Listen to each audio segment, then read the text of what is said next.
Today on the LIVEcast, we are asking, can we save Christmas?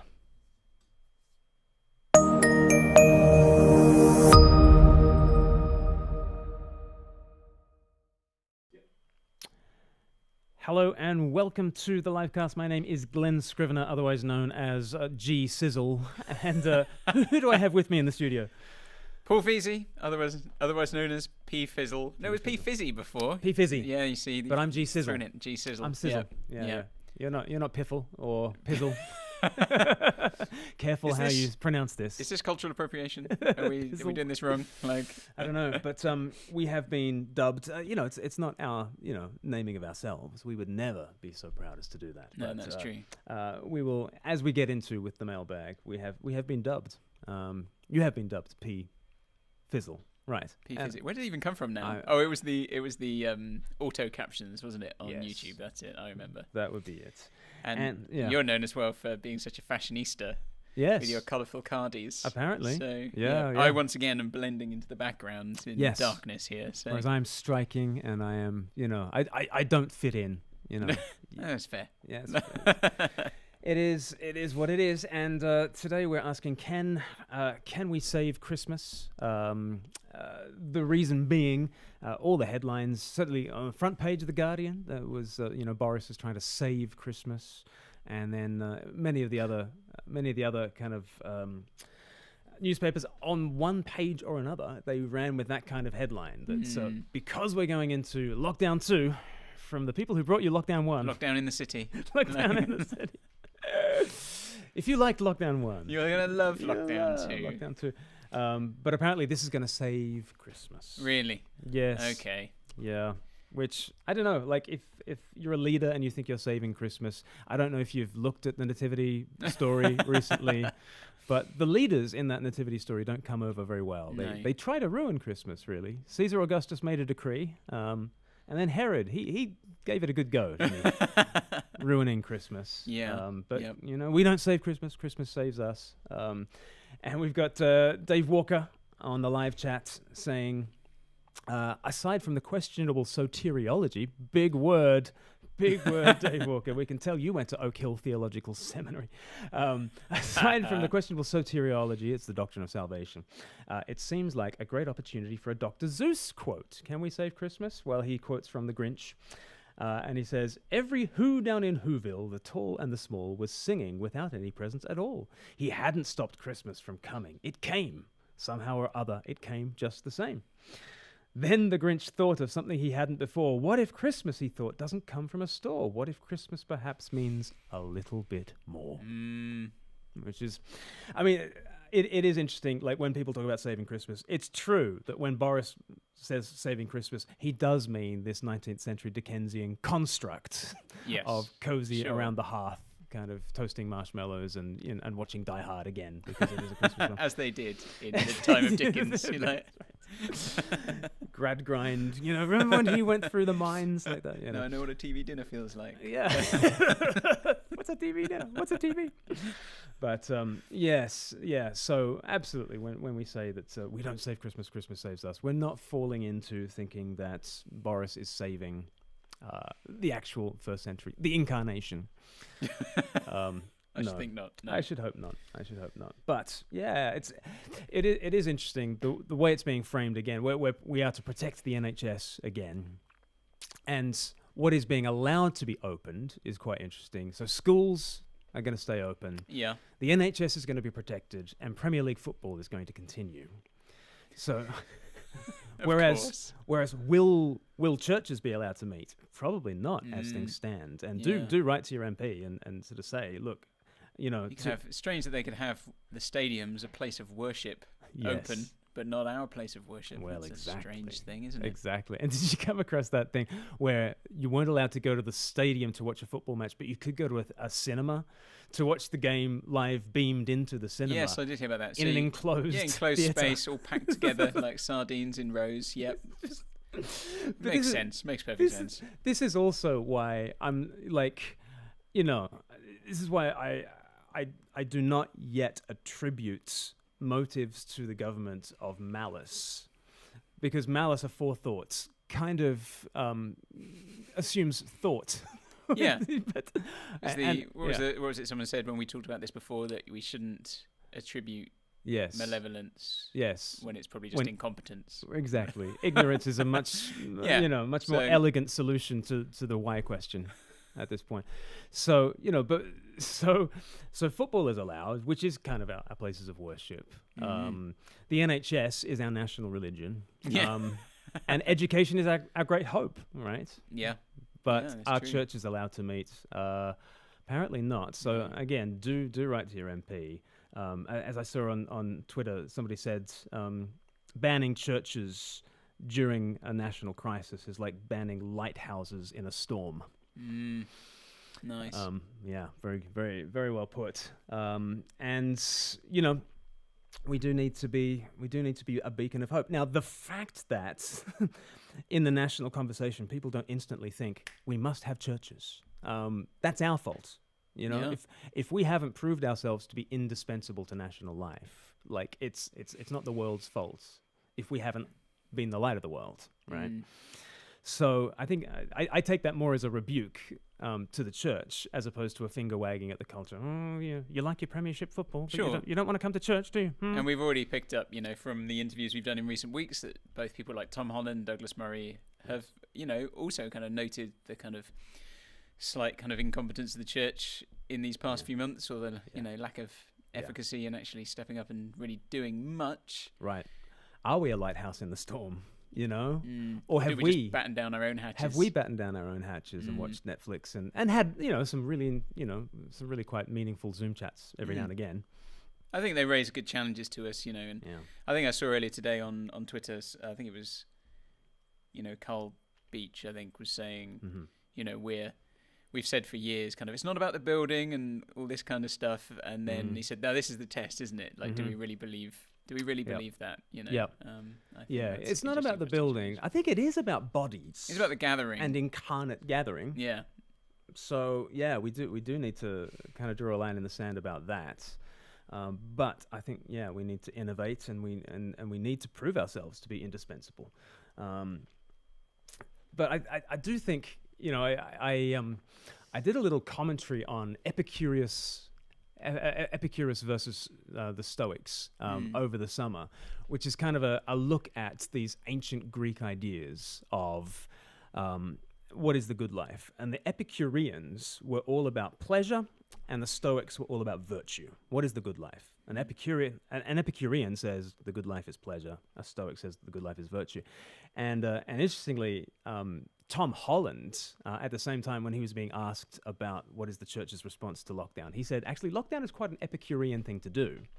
He said that the ancient Greeks, who were Epicurean, would just self-isolate with a few amenable friends, and they get the books in that they quite like, and they get all the food in, and it's the sort of thing that you can afford if you've got money. But of course, the plebs, they're going to go to the wall anyway. And we've kind of seen globally that the poorer nations in this world have to fight malaria and TB and all other kinds of causes of death. And the whole idea of lockdown is not open to them. And so he said, interestingly, over the summer, that look, lockdown is quite an Epicurean thing to do. And I think we have, in so many ways, taken a quite Epicurean route on these things, which is not to say that COVID-19 is not a very serious thing that requires, seriously addressing. But it is to say, one of the great thought experiments to prick the bubble of Epicureanism is to give people a psychological test. I'll give you a psychological test, okay? Oh dear. We're failing already. Yep. So would you prefer to be locked in a glass case that's perfectly temperature controlled, climate controlled, beamed into this glass box is all the entertainment that you could ever possibly want, and you'll live for 10 years longer? Or we take you out of life in the glass box and it's life in the wild, no guarantees. Your hopes could be dashed, you'd have relationships, but they could break your heart as well, and you'll live for 10 years less. You'll have 40 million fewer heartbeats. What do you choose, life in the wild or life in the box? What do you reckon? I'm just doubting myself now. I just think, what would I think I should say, and then what do I think is the real answer? Yes, right. Well, I'd want to say that it sounds more appealing to have life in the wild. Right. That the idea of being in this, sealed box. Yeah. It's just a bit kind of not for me, but yeah, it's inhumane almost. Mm. So we know, exactly. We know what the right answer is. We know the right answer is life in the wild, baby, and maybe my heart gets broken, but and it's kind of, I don't want more heartbeats. I want a bigger heart, right? And so I want to risk quality, life. not quantity. Quality, not quantity. I want to run free. But we know that that's the right answer, and that usually is the defeater against Epicureanism, because it's kind of like, well, there are values in life that are bigger than comfort. Things like going on the hero's journey and courage and love and all those. Doing something meaningful, as Peterson would tell us to do, Because Peterson is not an Epicurean. Sure. He's a Stoic. Like, step up, take some responsibility. Right. Do virtue. something meaningful with your life. Exactly. Like, forget, it's not about pleasure, it's about virtue. And so he's very much a Stoic versus the Epicureans. And he's resonated with people because we kind of know that the Epicurean thing is not right. We shouldn't, even though we feel drawn to the glass box, we shouldn't be drawn to the glass box. But my thing increasingly is we already are in the glass box, and our lives are testimony to the fact we've already chosen the Epicurean route. Right. Because like I pour at my glass box 3,000 times a day, and you do too. If you're an average human being in the West, yep, you touch your phone 3,000 times a day, right? 80% of all millennials are never without their phone. Never. It's never not by their side. I guess even in the shower, you sort of, I don't know, you can put it on your head or something. I don't know. But like we have already chosen the glass box, the climate-controlled pleasure box, right? So when you call it that, sign me up. Sign me up. Yeah, I'll take one climate-controlled pleasure box, please. You already have, and we all already have. We've already signed up for this, and therefore, yeah, it does seem to me like, retreating from the wild out there. It's a very Epicurean thing to do, and it's a very 2020 thing to do. And so that's what we're doing here in our lockdown, retreating from the wild. I'm more on the skeptical side of whether lockdown in this case is going to be more beneficial than more harmful. People take different views on that, but I just think culturally, sociologically, and historically, I think it's interesting that what we're doing is typically what the rich, privileged pleasure seekers do. And I just wonder. And theologically, I think a lot of this is down to, do we have an answer to death? Or is the goal in life to maximize the heartbeats we have? Yeah. Well, if this is all there is. Right. Yeah. Right. If this is all there is, then get your extra 40 million heartbeats. Because those, this is it. Even if it means locking yourself indoors. Yeah. With Netflix for another 2 months, whatever it'll end up being. Yeah. I think that's exactly the state of play that we are in. We've got some great chats on the live chat. Christoph Keating says, well, governments and NGOs regularly run through projected scenarios made for potential disasters, including pandemics. The last major one was a year ago in September or October. So you would think there is some planning. Yeah, you would think that, wouldn't you? Pete Thorne, always a thoughtful commentator, says, unfortunately, the Korean cult civic outbreak ruined church in the minds of governments. There was that Korean church stroke cult stroke sect. Is this the church who kept meeting? Yeah. Or, whatever they were. And there was in particular one super spreader, I think, among them. And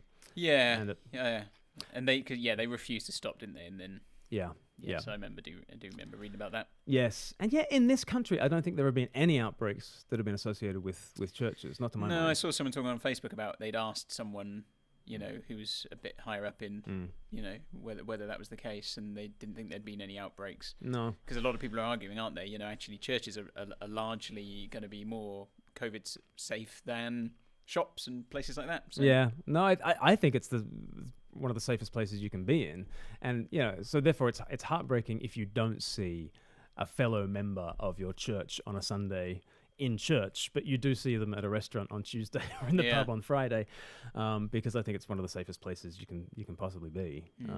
Certainly, our church have gone out of its way to have you're meant to be 1 meter spaced apart with mitigations. We're 2 meters spaced apart with mitigations. There's all sorts of things that we're doing in order to be a safe space for people. But again, I think psychologically we all recognize that if you retreat from fears, the fears don't shrink. You do. The fears actually get bigger and bigger. Some people say, don't they, that there's a sense in which you should face your fear. Totally. And that is what allows you to overcome those things. Totally. So you get in Proverbs, there is, the sluggard who says, there's a lion in the streets. There's a lion in the streets. So the sluggard is very used to kind of self-isolating, right? And just, being in the pleasure dome and just being by themselves. But to the degree that you retreat from the world is to the degree that you project greater dangers out there in the world, and that justifies your sluggardliness. Which I'm not saying lockdown is the sluggardly option, but I am saying to the degree that you retreat from fears, it's not that the fears themselves shrink. I think you shrink. Yeah.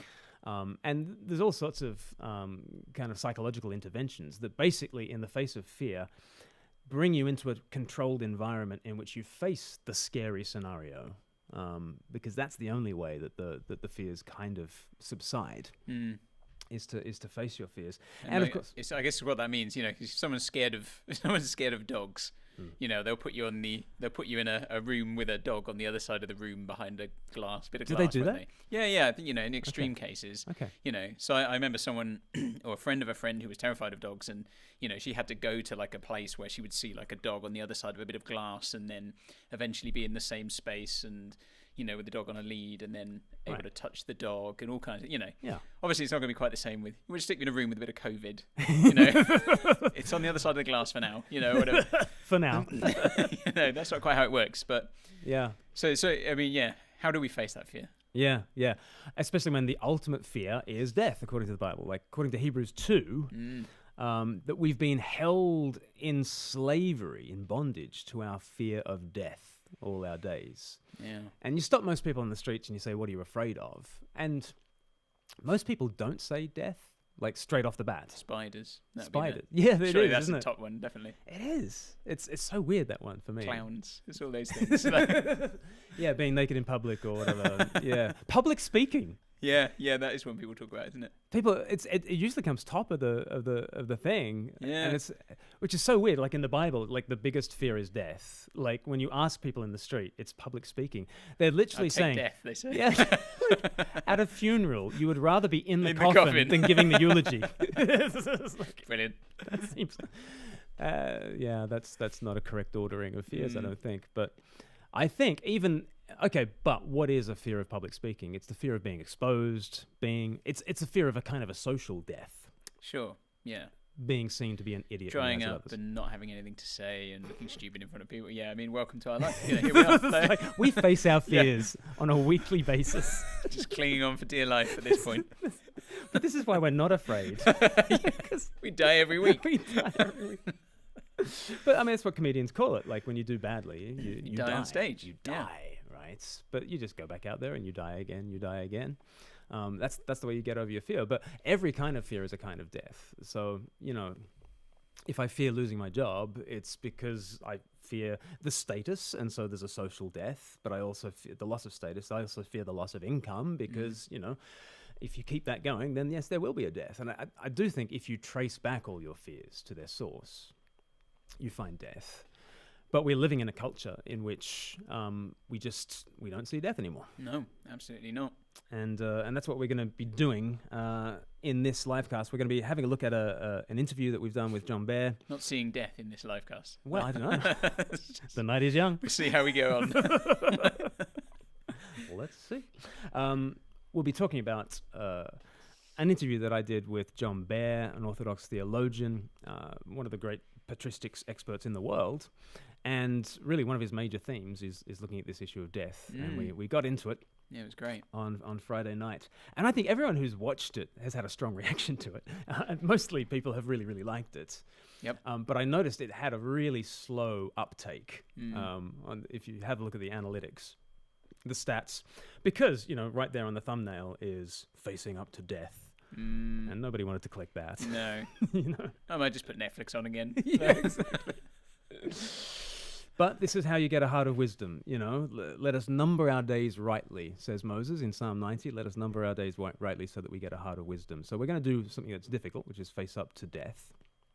And hopefully it'll help us to get a heart of wisdom. But the first clip we're going to have a look at with John Bear is one in which he says our big problem in the West is that we don't see death. And in fact, he says the biggest obstacle to preaching the gospel in the 21st century is ... Like, how would you finish that sentence? The biggest obstacle to preaching the gospel in the 21st century is, I don't know. People don't know the Bible anymore. They don't know the biblical stories. There's a sexual revolution out there, blah, blah, blah. John Bear says, no, it's people don't see death anymore. Yeah. That is the sinking sand against which the rock of Christ and the hope of resurrection is meant to be, a shining beacon. But when you don't see that sinking sand, you don't see the need for the rock. So let's have a look at John Bear as he talks about the biggest problem in preaching the gospel today is that people don't see death. Let's have a look. We no longer see death, really, quite simply. At the beginning of the 20th century and from time before that, just by the statistics of life age, everybody would have had a sibling die in childhood. Almost invariably, one of your parents would have died before you reached adulthood. You would have been with them as they were dying at home, looking after them, mopping their brow, reading to them, all the kind of things you would have done. They would have died at home with family, neighbors, friends, relatives coming by, being there. You would have then prepared their body at home, kept wake over their body, kept vigil over their body, reading their prayers and all that kind of thing, taken their body from your house to the church, commended this person to God, this person lying before you, commended them to God, and then entrusted them to the earth from till the time of the resurrection. Right. And that would have been something that you would have seen frequently. You would have grown up with that. You would have seen that. You would have seen it, with your own family, with your neighbors, with your local community, and all those kind of things. You would have seen it frequently. Whereas today, when people die, again, stepping back from the current situation, really today you can actually only die two ways in our privileged West. You either die by accident, car crash or something like that, or you die in hospital. Yeah, no longer at home, but in hospital. And actually, in hospital, you can't really die. The machine has to be switched off. Wow. to put it bluntly, you can be kept alive almost indefinitely, not indefinitely, but pretty much. And at some point, the machine has to be switched off. Wow. And then when the machine is switched off, the family are allowed a bit of time with the dead person, with their dead relative. And then the corpse is taken from the hospital to the morticians to be prepared. I'm not sure really what current practices are, having lived in America for the last 25 years, what the current practices are here. But in America, having gone to the mortician, the body would then be placed for viewing in a funeral home. And actually, they'd have pink lights in the funeral home to make the body look as living as possible, with the hope that you would say something like, I've never seen them looking so good. And then the body would be disposed of in a crematorium service, would be cremated. And a few people would come to that. Increasingly today, people do not go to the crematorium service, but rather the body is disposed of in that way. And then you gather together without the body there to celebrate their life. Yeah, it's a complete reversal. It's a complete reversal from being with a person as they die and then commending the person to God and entrusting it to the earth and seeing that aspect of death as a part of life, to marginalizing that, erasing that from our vision altogether. And in the meantime, we now gather together without the body being there to celebrate their life. Father Thomas Hopko, one of the previous deans at St. Vladimir's, put it this way. He said, "Today we live as hedonists and then die as Platonists. We live the whole of our life for the body, and then as soon as we die, we say, well, the body wasn't really the person. The person's liberated. They're now with God or whatever else. We're going to celebrate their life." It's complete disjunction. Yeah. So we don't see death anymore, and we don't even die anymore. Unless you die in an accident, the doctor has to unplug the machine and let you die. It's a weird world we live in, isn't it? Yeah. Although, I mean, I think until you hear him talk about those things, in some sense, we don't think of that as weird because we are habituated to not think about death. Yes. For us, it's normal that we don't see death, but we don't realize that that's strange compared to a good chunk of, well, I guess even in the world today, but also people throughout human history. When he talks about, when you were, a couple of hundred years ago, you would have just had siblings die all the time, or not all the time, but you would have likely experienced the death of a sibling, a child in your family, because of, just the mortality rates and stuff. You would have seen your parents die at a younger age, and they would have died in the home with you after you cared for them and read to them and all those things. Yeah.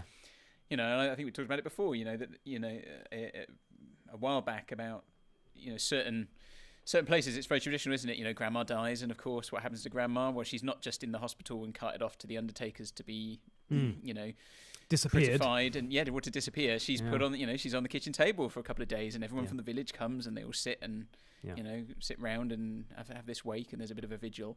And that's just not our reality, is it? Yeah, we don't see death. When I was being prepared to be an Anglican minister, someone came in to, help us with how do you take a funeral. And we were in a room with about 30 other Anglican ordinands. That's people who are about to be ordained in the Church of England. And we were asked, have you seen a dead body? And me and one other person had. Someone you loved deeply, died.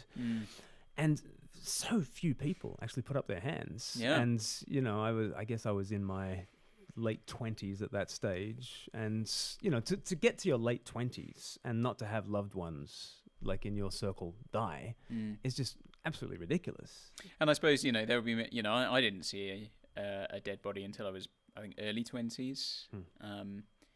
But then, there will be people who, of course, have had people pass away before that. But particularly, I guess, maybe if you're a bit younger, it may not be. Lots of people would feel uncomfortable taking their children to see grandma, right, in the mortuary or whatever. Yeah, kids don't go to funerals. Yeah, that kind of thing. Because it's not appropriate for children. Sure, there is that kind of attitude among some people, isn't there? Yeah. So it is a strange. And have you seen the Tim Hawkins sketch? Because Tim Hawkins is an American stand-up comedian. Yeah. He's a Christian, and he does this thing about how weird it is to teach your kids, that prayer that they pray before they sleep, and if I die before I wake, I pray the Lord my soul to take. And he does this massive thing about how really weird it is. But actually, down through the centuries, of course you prepare your children for premature death because you're going to lose some of them. Yeah. You will lose some of them. Is that when he says, if I die before I wake, and he's like that, and he says, right, night, see you in the morning, maybe. Who knows? See if you make it through. And it's funny now because we don't see death. Yeah, we wouldn't even associate that with the chances of that happening. Yeah, it's just so slim for us. And what do we make of that claim? He says the biggest obstacle to preaching the gospel today is that people don't see death anymore. And more, I'm thinking that's true because I think I've said before on the livecast. I was getting into conversations with people on the streets a couple of years ago. And one guy's big obstacle to coming to faith was, how could God allow my mother and father to die last year? They both died in the same year. Yeah, I remember. I know exactly what you're going to say. Yeah. And the one thing you need to know about this guy is he was definitely in his 60s. Yep. Mid to late 60s, I would have guessed, right? And he was appalled and outraged. How on earth could God take his parents, who were probably in their late 80s, if not 90s? Yeah. And what kind of God allows such a thing? We're just not prepared for death. No, and I mean, I wonder as well. I mean, I think it's very true that people don't see their mortality, and so that is an obstacle. But I wonder whether, I just think about the way we talk about it in church even. You know, when we talk about things, it's easy to just talk about sin and debt. And whilst that's obviously linked, I don't know even whether in sort of our circles there's that strong connection towards death. You know, if someone said to you, you know, like, what is the greatest enemy? You know, I think even a lot of Christians would probably say something like sin rather than death itself. Right. And I wonder whether there's a disconnect even in our Christian thinking. Yeah. You know, we don't think about it in terms of death and life. Yeah. I don't know. We've got some great comments here in the comments. So Tom James says, and the death we do see, e.g. video games and films, is not exactly a realistic representation. Like, it's so true in video games. If you die in a video game, just go again. Respawn. And there's no consequences, is there? Yeah. It just reminds me of that Austin Powers, you know, the nameless guards, you know, and then it cuts to the guard's family. Like, right. Imagine if that happened every time you killed someone on Call of Duty. And a quick cutscene to the family, you know. Yeah. Or in Clerks, you know, the Kevin Smith film. Yeah, and there's a big monologue about, you know, no one ever thinks about on the Death Star. Yeah. There were those who were working in construction. Yeah. They were not part of this institution of evil. Just in the canteen or something, you know. Right. I'll just serve the chips. We never see death. We never think about it in the right kind of way. Paul Brennan says, we're removed from death in every area of life. Even the meat we eat arrives to us neatly packaged. We are oblivious to death and the earthiness of our existence. We were talking in the office last week, like, would you eat meat if you had to kill? If you had to kill everything that you ate, you know, you couldn't hand it off to the butcher to do your dirty work for you. Like, if the only meat you ate was the meat that you actually butchered yourself, like, we'd be very flexitarian at that point, I think. Death happens out of sight, out of mind.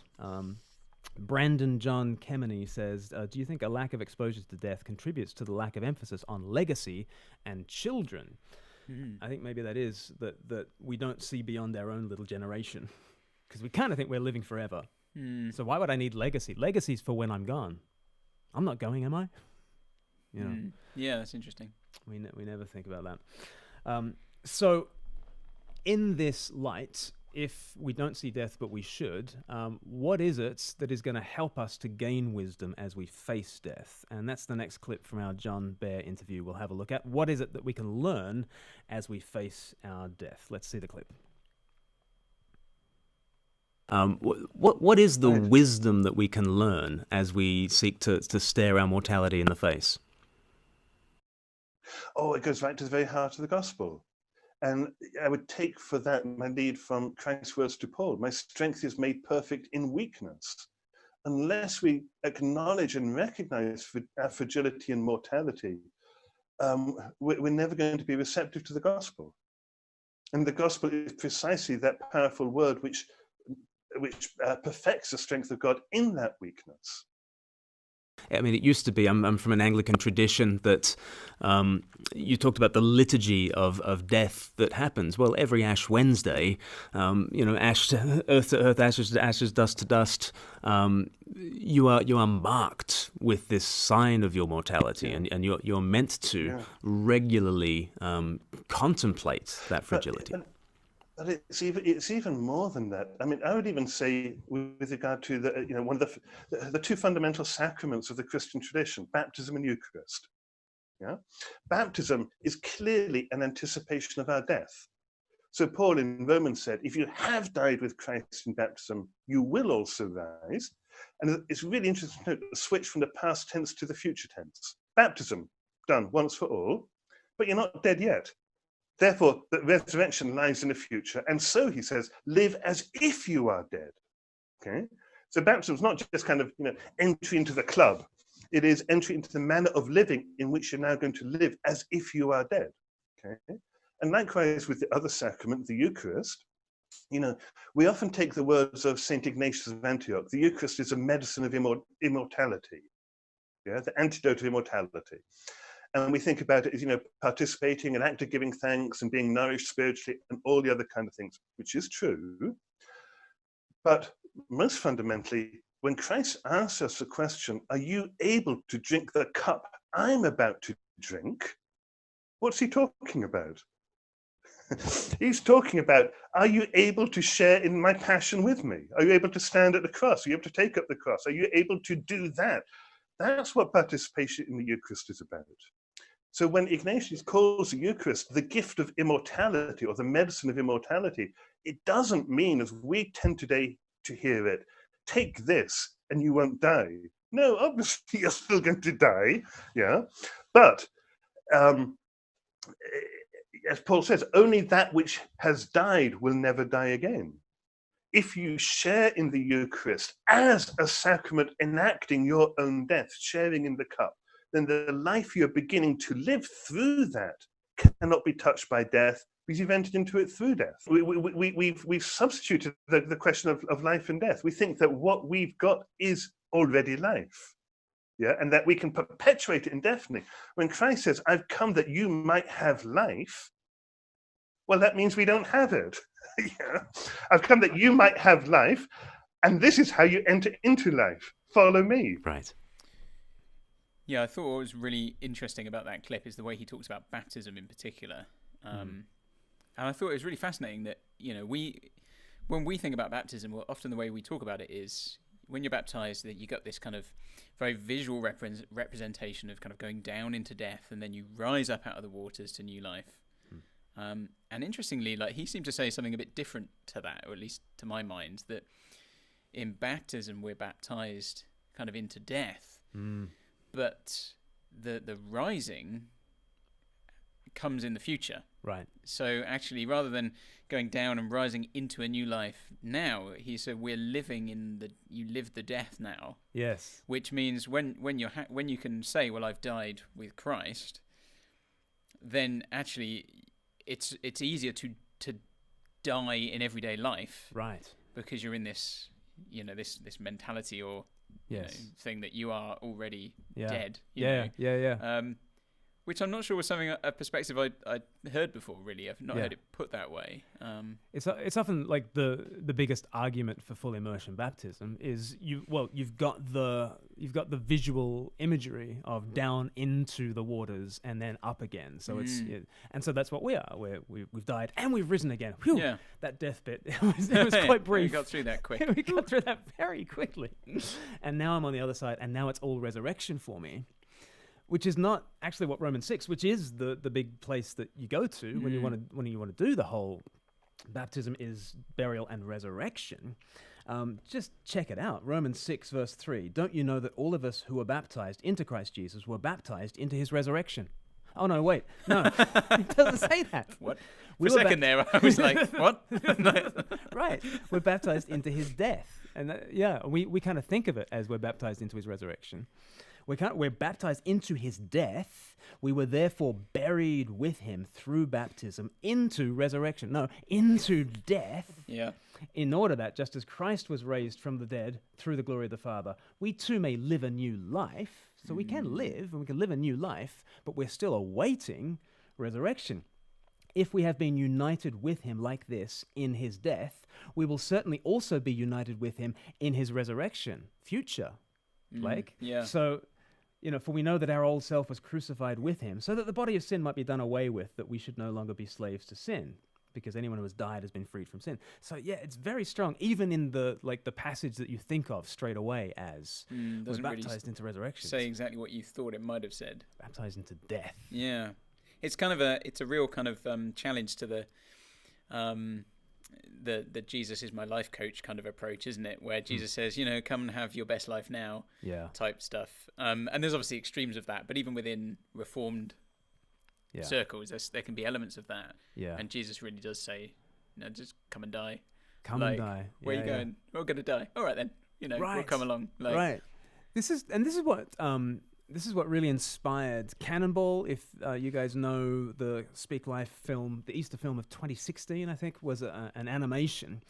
And it really came out of, I've been a fanboy of John Bear's stuff for quite some time. And so I've been thinking about a lot of this stuff.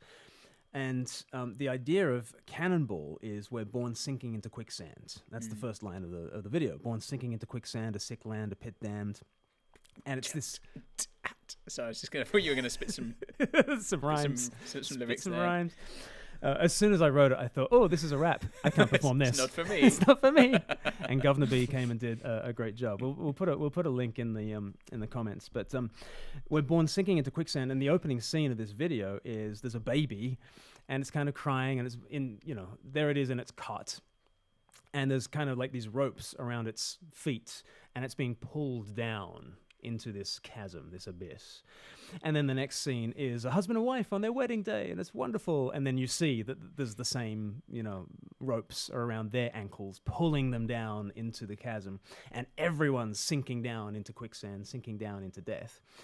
And then the idea of this film, Cannonball, is that Jesus comes not as a rescue rope.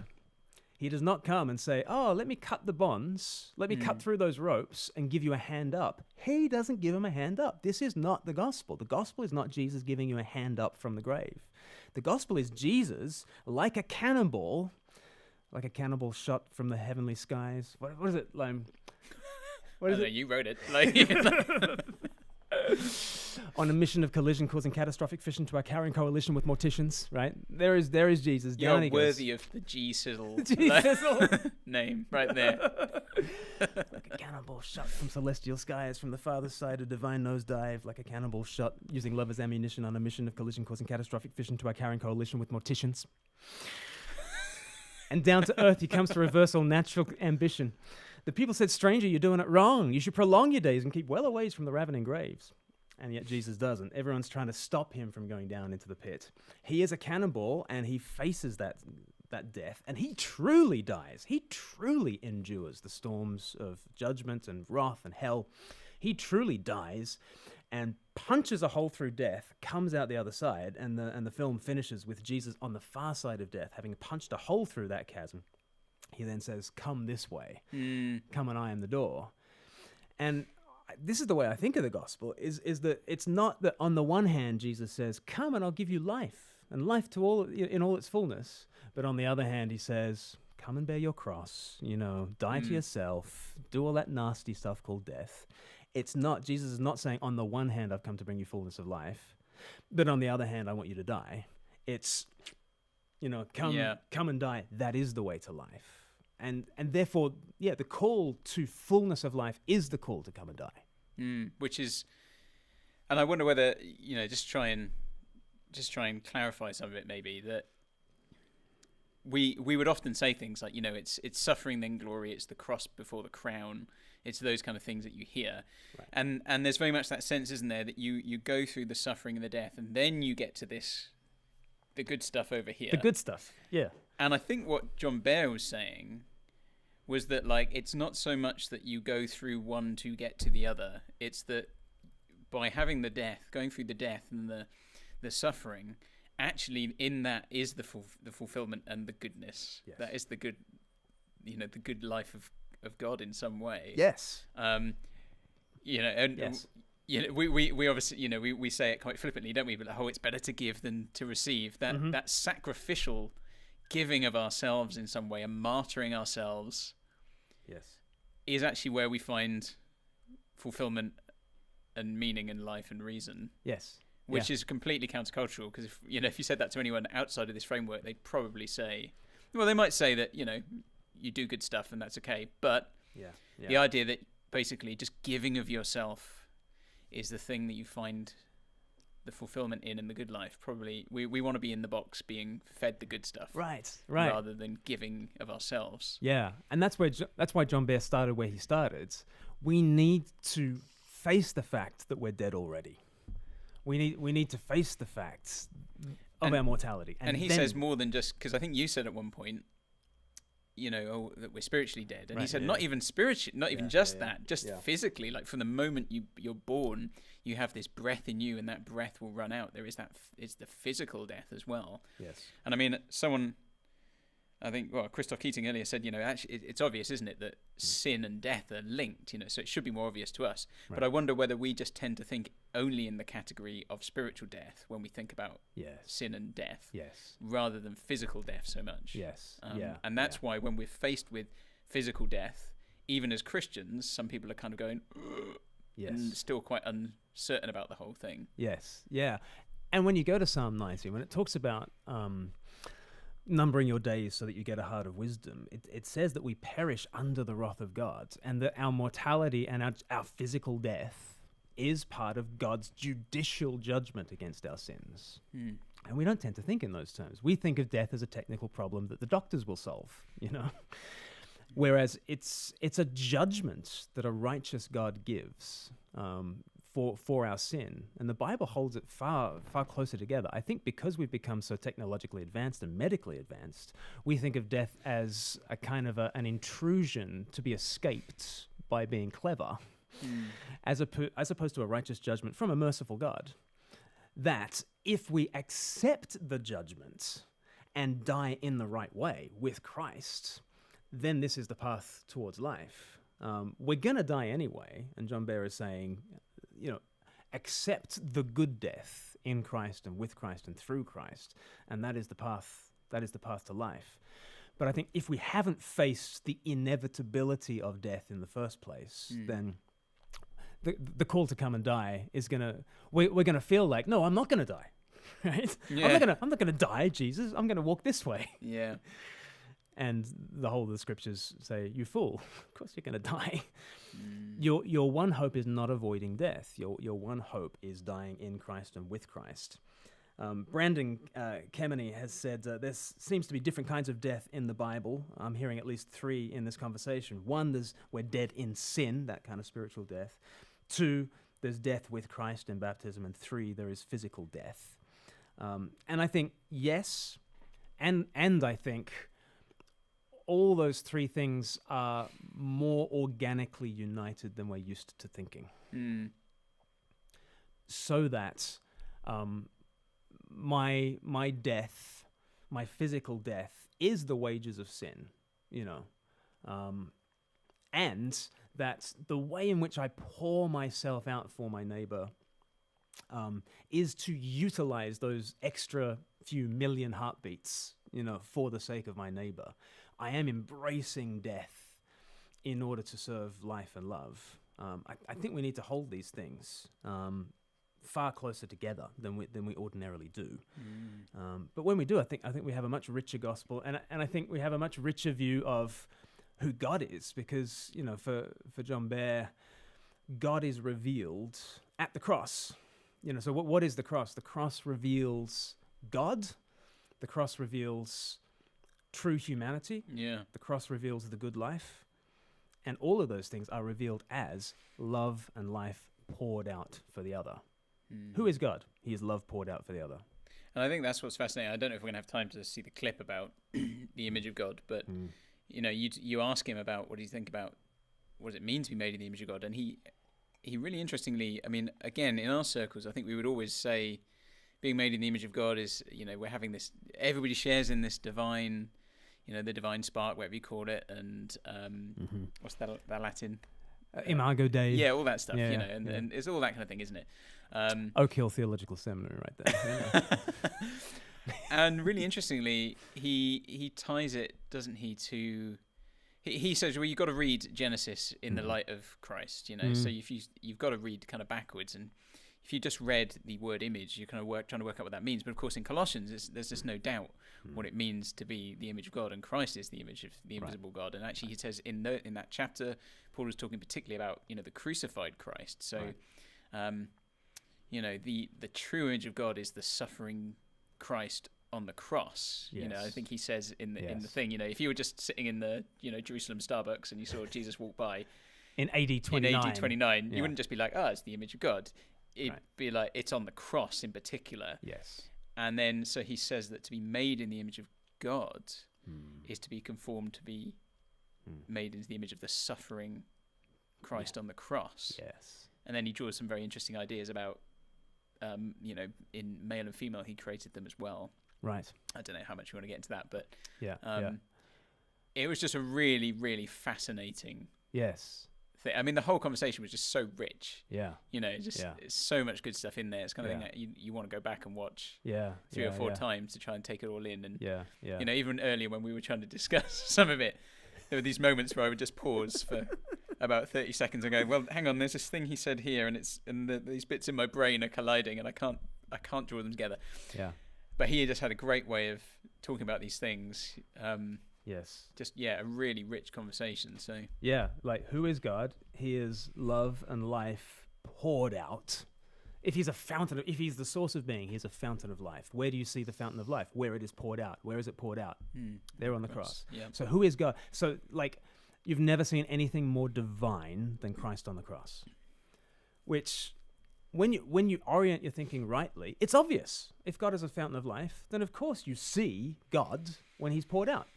Yeah, when life is being poured out. Yeah, I mean, to the Muslim, that sounds ridiculous. Like, what's the most divine thing you've ever seen? You know, it's Jesus choking to death on the cross. Like that sounds like a nonsense. But if you start again with Christ crucified, then you start to define God rightly. He is love and life poured out. So who is God? He's love and life poured out. Who is Christ? He's love and life poured out.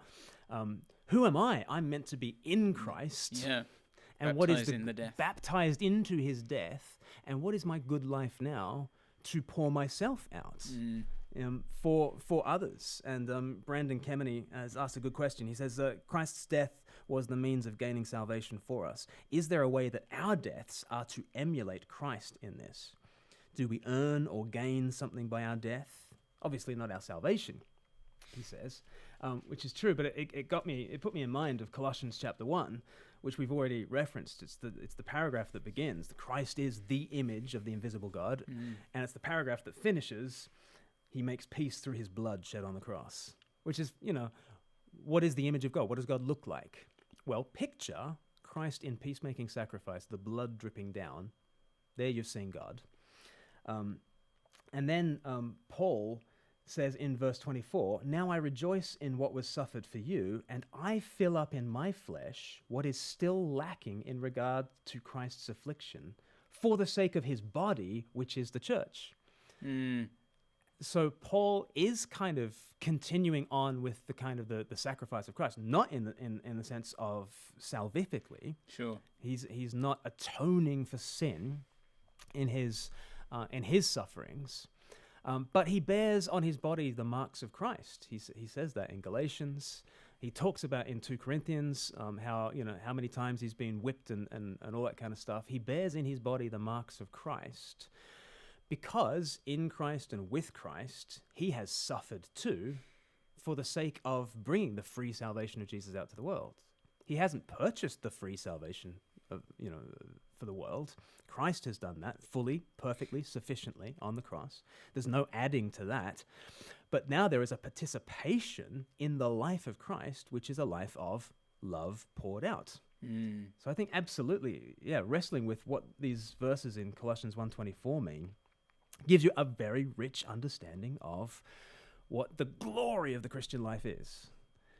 And what really helps me is, so often when I hear about sanctification or holiness in the Christian life, I get this picture of what we're meant to do. Now we're saved, what I'm meant to do is to try and sin as little as possible and keep me pristine. It's almost like going to the glass case, Sure. Keep myself pristine and ever more squeaky clean. And because I have this false notion of godliness, I just want to stay godly while I'm awaiting resurrection. I want to stay godly. Whereas, no, the New Testament is saying, no, you're buried with Christ. You're meant to die. I'm not called so much to holiness in the abstract. Holiness is really martyrdom. What I'm called to is to use whatever heartbeats I've got for you, for the world, and to die well, And one of the tragedies of how the church has responded in 2020 is that we've wanted to keep safe more than we've wanted to die well, more than we've wanted to prepare the church and the world to die well. Face your mortality, world, and die it. With Christ and in Christ and through Christ. So what should the church have done? Go on then. There you go. I'll just throw that at you. No preparation. If our response has been perhaps not what it could have been, and people, in some of the interviews we've done have been disappointed in the way the church has responded, what would that have looked like maybe in practice, or could it have looked like? Well, I think many churches have done this, and they won't get the headlines for it. Sure. Interestingly, Justin Welby, in his public comments, has come into all sorts of criticism for being just, another wing of Public Health England, just, retreating to his own kitchen for Easter Sunday and broadcasting from there and not allowing people to go into their churches on a Sunday. And I've got problems with all of that. At the same time, he volunteered to be a chaplain, I think at St. Thomas's, or maybe St. Bart's, like hospital, just anonymously. I've blown his cover now, but just kind of going from ward to ward, bed to bed, pouring himself out. I think that Justin Welby is a much better advertisement for the way in which Christians are meant to respond to pandemic than the public Justin Welby. And maybe that is all the more to his credit that he has not done it for the cameras, Sure. And I think there are lots of churches that have just gone on, and many of them have just got on and met, right? and they've tried to be as absolutely safe as they possibly can be, but they met even before July. And some of them got on and just really doubled down on the food banks that they were running and really went to the needy and the weak and the marginalized. Do you remember before lockdown, we went through the history of pandemics? Yeah. And we talked about, I think, 6 or 7 historical examples of plague and how the church responded to Christians it. have gone in And interestingly, the Gospel Coalition got me to write that up into an article, and I was happy to write that up into an article for the Gospel Coalition. And just as I was sending it off, I felt in my heart, it's a little bit gung-ho, because people in the olden days, those poor benighted, 2nd century, 3rd century Christians, they didn't know about virology or epidemiology, and they were just recklessly going out and serving the poor when they could have been carriers, not just carers, but carriers. And so I put some caveats in the first paragraph, I put some caveats in the conclusion, to say, in olden days, Christians would, go out and minister to others, and that was a bit reckless, and we probably don't want to do any of that. And they didn't know any better. They didn't know any better. Yeah. We're now advanced. And I look back on that article, and I'm really annoyed with myself for making those caveats. Because in the sense, I say they didn't know any better than to martyr themselves. Yes. Yes. Yes. Yeah. So yeah. It's like you may die in the process of this. Yeah. But that's okay. And this flaming hope of resurrection sustained them in the face of plagues that were far more serious than COVID-19. Now the comeback to that is, but what if they were spreading disease rather than now we know better. But the more I think about that, the more I think I don't think we know that much, right? If we think we understand how this plague has operated, well, why haven't we done better in handling it? Every age is really primitive. Like, we are really primitive according to the wisdom of the year 2300. Yeah. Really primitive, right? We are just absolute Neanderthal. And they just stuck these bits of cloth on their face. I'm not an anti-masker, but just before the comments roll in. Well, I think in years to come, judged by the past, like 40 years of peer-reviewed science, sort of said, when it comes to these kinds of influenza-type things, masks don't make much of a difference. And then suddenly in July, no, they do, because it'll help us get out of lockdown. Anyway. Sure, yeah. but judged by history, everybody's advanced and everybody's primitive. Yeah. And so they were not primitive people by their standards. And what they did was, okay, they had less knowledge comparatively than we did, but they were guided by love. And there are some really stirring quotes, and maybe I'll put in the comments a link to the article, because the quotes from the early church were good, even though some of my caveats weren't. But the quotes from the early church was, they took on themselves the death of those they cared for in order that they might transmit life. And you think, how Christ-like, totally in keeping with all that we're talking about.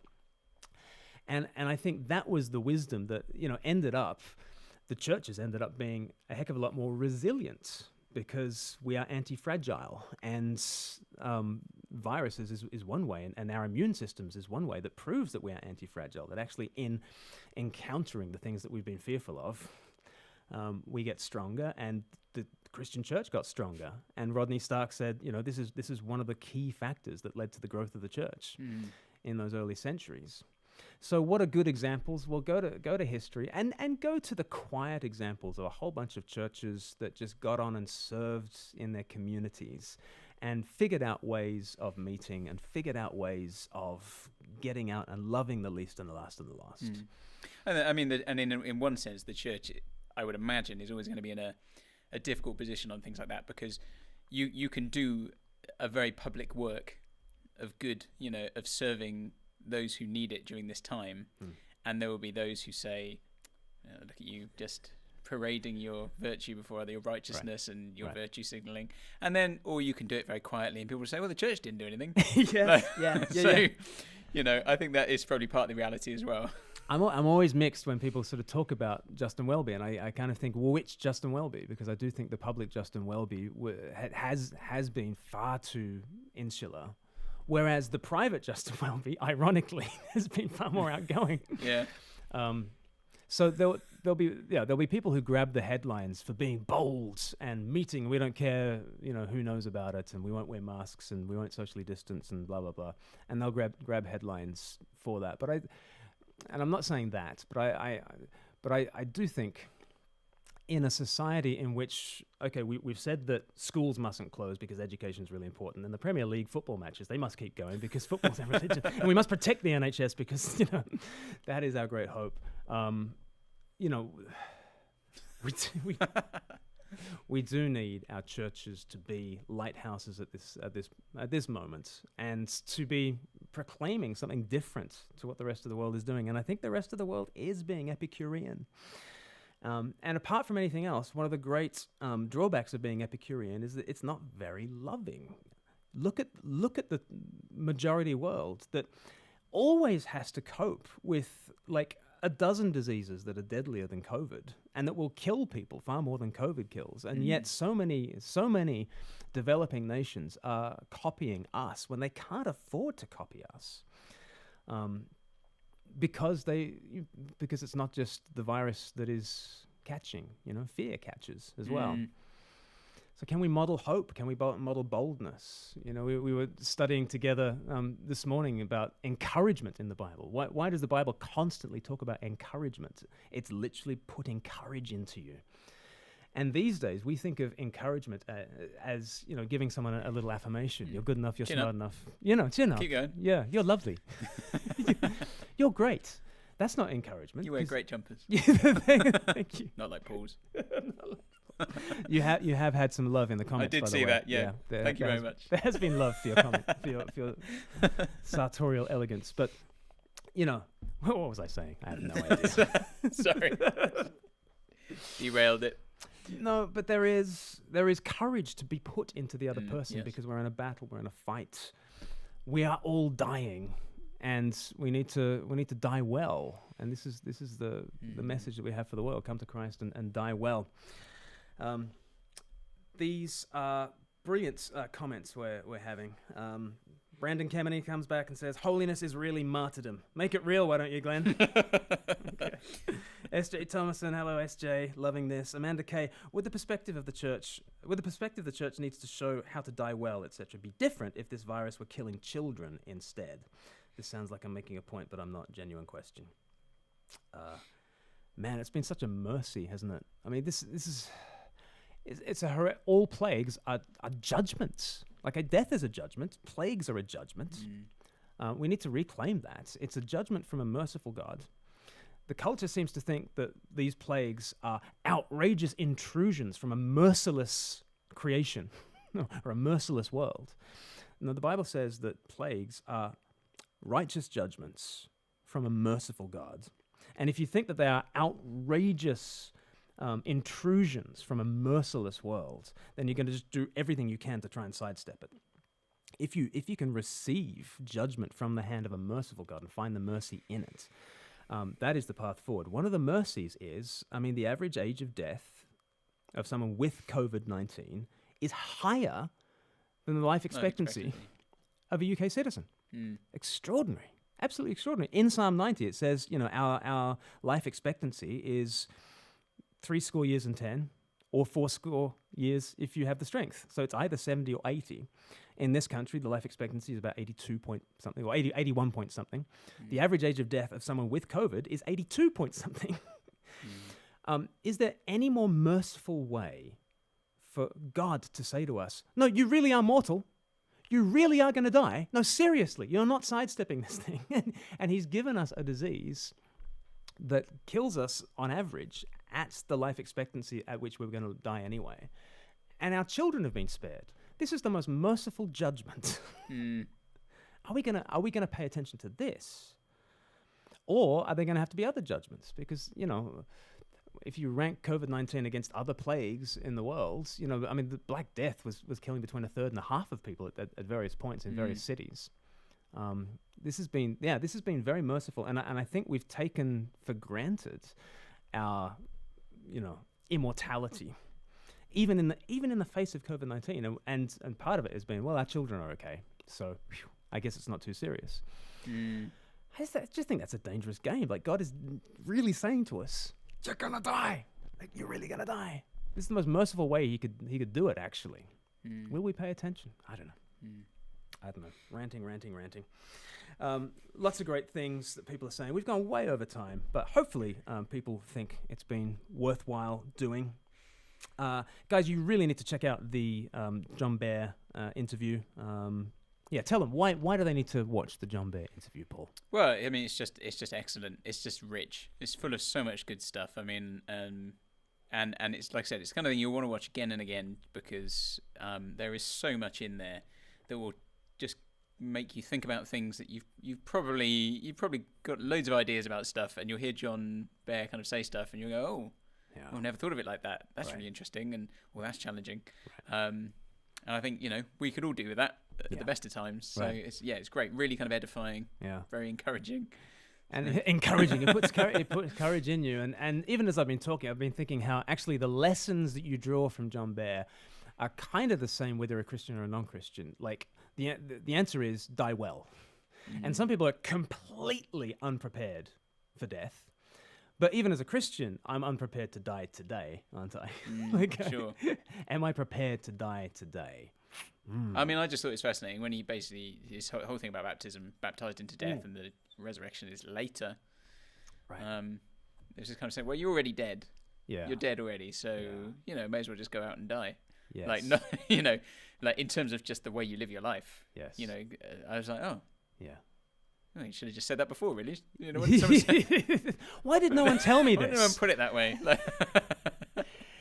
Yeah, even though like 20 times the Apostle Paul talks about how we are crucified with Christ. Yeah, exactly. Because we tend to think, okay, substitution means Jesus died over there, I stay alive over here.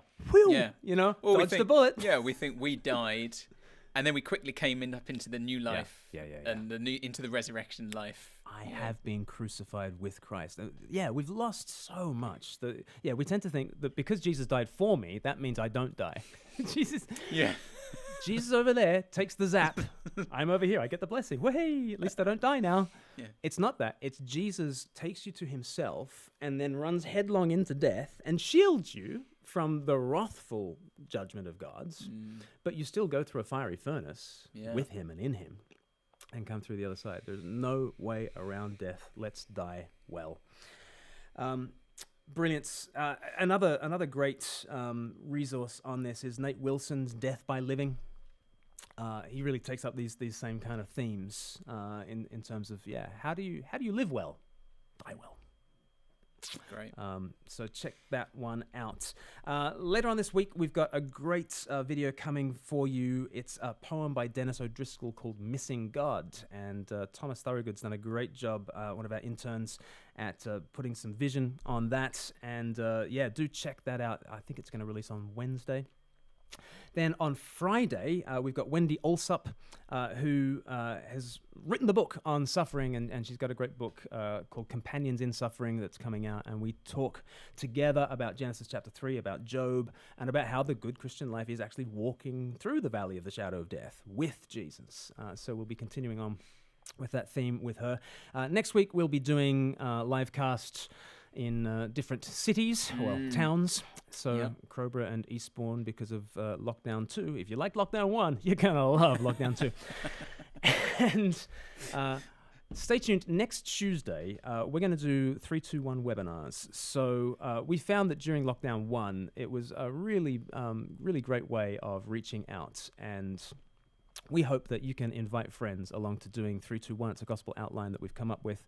And over the course of 4 different sessions, we're going to look at Jesus' vision of God, the world, and you. And you're very welcome to come along and be part of that. And we hope that hundreds come and do 321 with us starting tomorrow week. That will be Tuesday the 10th, I guess.